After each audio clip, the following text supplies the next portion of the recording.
Congratulations on the purchase of your Catalina. My name is Caleb. I'll be doing an orientation with you today. Attached to the email you get this video in, there will be some links to some maintenance videos. I recommend you take a look at those so you can keep your trailer looking nice and working correctly. We'll show you orientation right up here in the front with your power tongue jack. So right here you have a light switch. You can turn this light on and off, and you can raise or lower it with that switch there.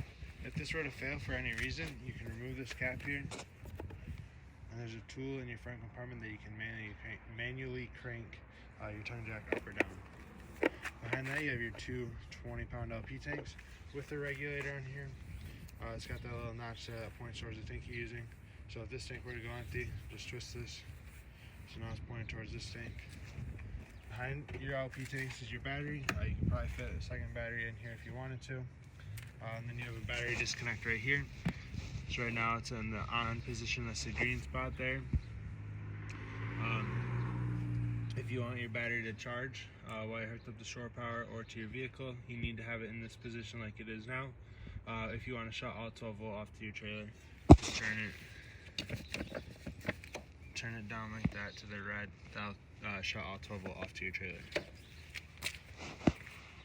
You have stabilizer jacks on all four corners of your trailer. There's a tool to manually crank these down. Otherwise, you can get a 3/4 inch drill socket to use a drill with them. That's a little faster and easier. But these are used for stabilization only, not for leveling. So you level your trailer out front to back with your tongue jack, and then you'll put those down, and they'll help keep your trailer from rocking around. You have one side of your pass-through storage here. It goes all the way to the other side. Your compartment doors here are held up by magnets, which is super nice. Right here you have inputs for cable or satellite. So if you're staying at a campground that has cable hookup, or if you have a portable satellite dish, that's where that'll hook up at.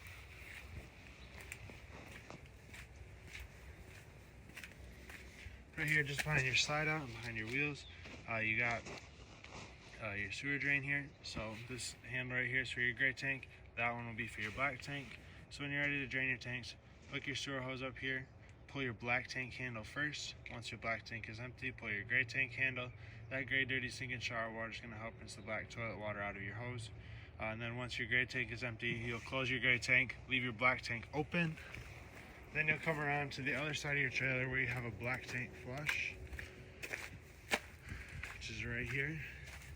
You'll hook a garden hose up to that, turn it on, and it works as an upside-down sprinkler system in your black tank, and will flush everything out. You don't have to do it every time you drain your tanks, but I would recommend that you do it probably like every other time. You just run your water here for a couple of minutes, then you can turn your water off here. Go back to the other side, close your slide valve there, put your sewer cap on, and you're all set there. Right here is your 30 amp power cord. This just pulls out of your trailer here, up to 25 feet. When you're all done with it, just push it back into your trailer. I do recommend when you're hooked up at a campground that you use the 30 amp surge guard to help protect your trailer from any possible power surges that may occur. It's a lot cheaper to replace the surge guard than to replace the electrical in all of your trailer. On the back of your trailer here you got your spare tire with the cover. It's the same size as all the other tires on your trailer. So it has this little cargo rack. If you want to fold this rack down, just pull the pins on both sides and it'll swing down. Right above that you are prepped for a backup or observation camera. Those make seeing behind you when you're backing up super easy. And then right down here you have your city water connection. So if you're full hookup camping, hook a water or a garden hose up to that, turn it on, and you'll have water pressure throughout your trailer. If you're rustic camping, you'll use your freshwater tank fill right here. So you'll put a garden hose to that, turn it on, and it'll start to fill your fresh tank. Once your fresh tank is filled, you'll use your water pump to draw the water from your tank throughout your trailer. And then down there, that's your outdoor shower. It's hot and cold water with a shower head. You do also have this spray port here. There's a blue slinky hose up in your front compartment. They'll connect into that, and that's cold water only. Right here's your outdoor kitchen. So you have your mini fridge here. And then you have your griddle top here. So you push these blue tabs down on both sides, and then you can slide your griddle top out. There's the LP line that'll connect on the back here, and then the other end will connect to your LP quick connect right over there. That'll draw out, or that'll use the LP from your tanks. up front. Right down below here as well, this blue line here, that's your freshwater tank drain. So if you're ready to drain your fresh tank, take the plug out of it and it'll drain out. The plug for it right now is in your water heater. And you do also have 2 low point drains back here. This is the lowest point of water in your water system. You'll use it mainly for winterizing. You'll just open them up and it'll drain the water out of all your lines. You have a spot so you can hook a leash for a pot right here. Then you have your furnace exhaust vent. This does get very hot when you're running your furnace, so you want to be sure you don't block it. Up above you got your power awning with the color changing LEDs, and you do have 2 outdoor speakers as well. Right here is a vent for your stovetop. If you're using that vent, just pop these tabs open so this can vent outside. If you're not using it, just snap it shut so no bugs or anything can get through there. Right here's your hot water heater. This is that plug for your freshwater tank I mentioned earlier. And then right here is your anode rod. This is also your plug. You have a metal tank here, so over time this anode rod will corrode rather than your tank corroding, so you will have to replace this every couple of years. But you slide in right here and tighten it down to plug your water heater. Then you can turn your water on. Just make sure that you have this off of bypass, which there will be 2 valves underneath your sink inside, probably located behind the access panel. So before you turn this on, gas or electric, you want to be sure that the tank here is filled. To do that, you can pull on your relief valve, water will come out here, or you can open up the hot side of one of your sinks. Once it's filled, you're good to turn it on, gas or electric. There's a switch in here to turn it on electric, and there will be a switch inside for the gas portion. Everything on here is electronic ignite, so all you have to do is flip the switch, and as long as you have propane or you're plugged in, it'll light. When you're all done with it, just pull your anode rod out. The water will drain out right from here, and you'll be all set.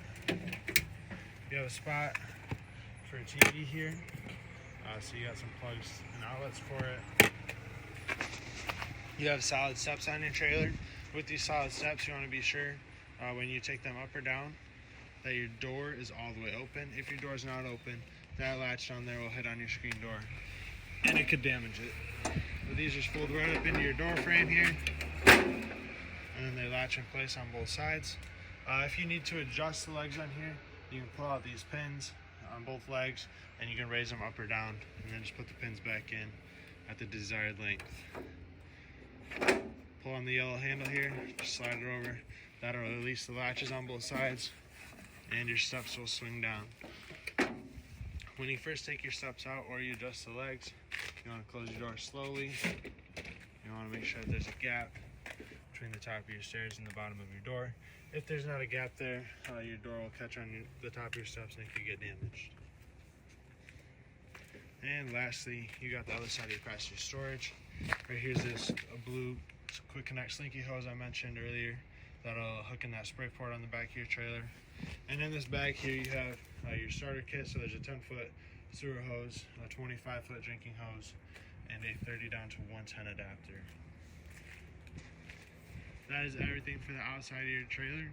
We'll head inside. Right inside your door here, you have your control panel. Start here at the top.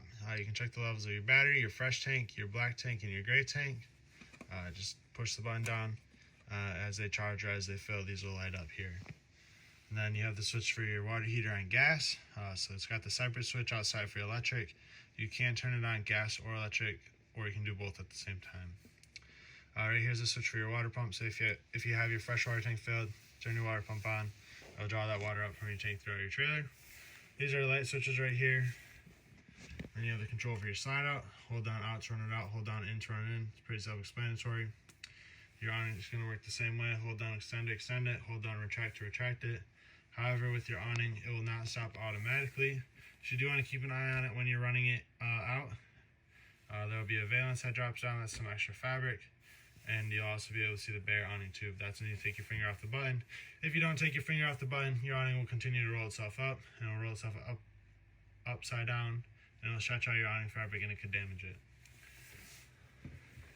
Right in your kitchen here, you have USB outlet, as well as a regular outlet there. Your keys, when you come to pick up, will be on your sink here. Your sink does also have a little spray on it that you can pull out and move around. Right down here is your carbon monoxide and LP detector. If that green light's on, it means it's working. It does draw continuously off your battery because it is a safety item.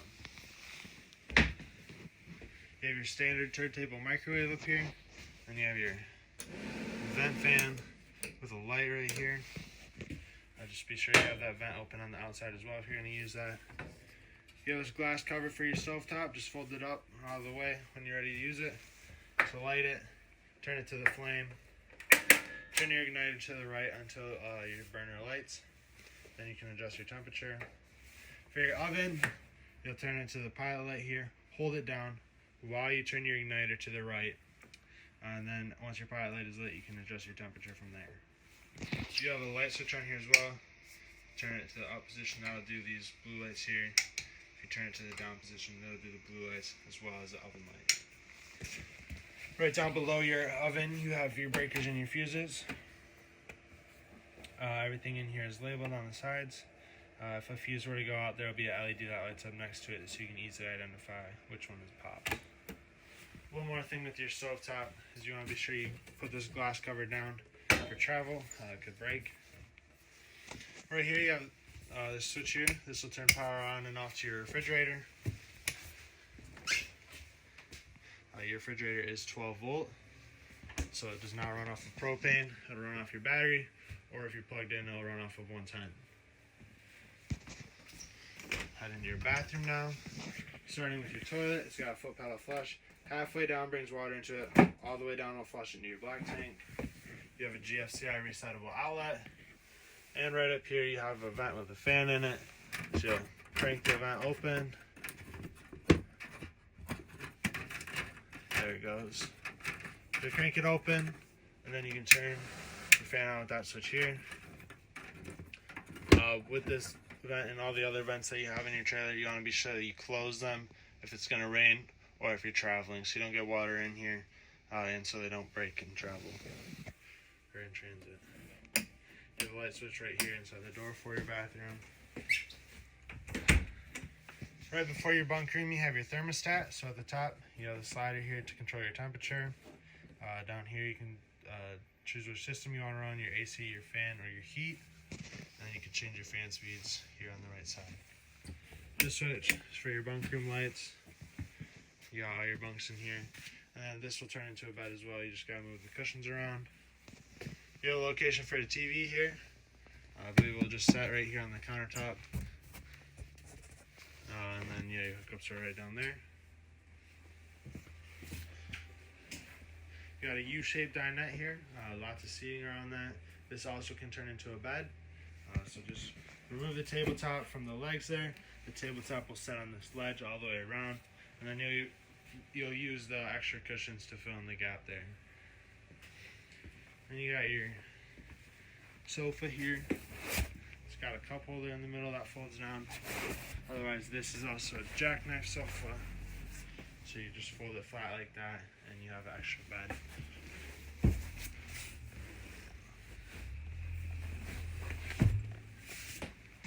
Right here's your entertainment center. So starting from the top, you have your TV and radio combined. So all your controls for it will be right here. Otherwise, you can also control it from your remote. You can go between your different sources and change your speaker zones on here. It's a little difficult to explain, so we can go over that when you come to pick up.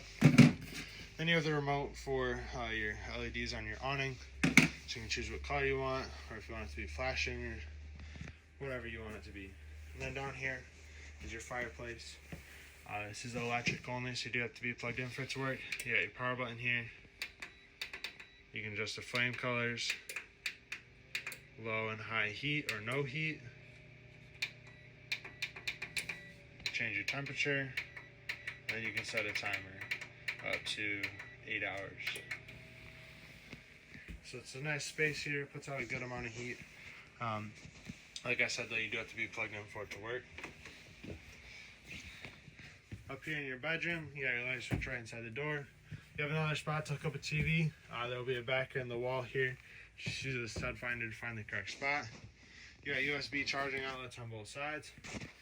And underneath your bed, you do have some storage as well. That is everything for the inside of your trailer. I want to thank you for purchasing at Tarrytown. We appreciate your business and congratulations.